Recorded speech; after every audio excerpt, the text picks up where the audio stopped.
And behold, one of them which were with Jesus stretched out his hand, and drew his sword, and struck a servant of the high priest, and smote off his ear. Then said Jesus unto him, Put up again thy sword into its place. For all they that take the sword shall perish with the sword. Matthew 26:51 and 52. Carnal weapons. We have seen that the apostles were but scantily armed, there being only 2 swords in their possession. Peter evidently carried one of these and stood ready to make good his boast that he would suffer and, if need be, die in the Lord's service. He evidently struck a downward blow at Malchus's head, and Malchus would have been killed had he not dodged.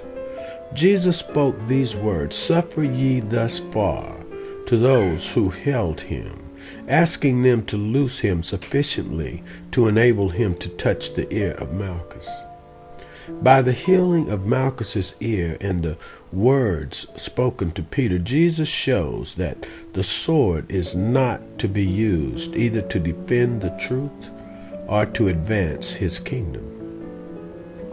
Had he not thus spoken and acted, Pilate might have doubted his words when he testified that his kingdom was not of this world. John 18:36. While we know better than to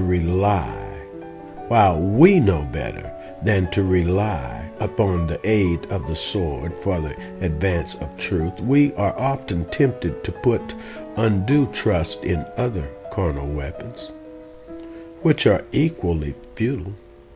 Wealth and elegance and elaborate church buildings have but little saving grace in them. It is the truth which wins, the truth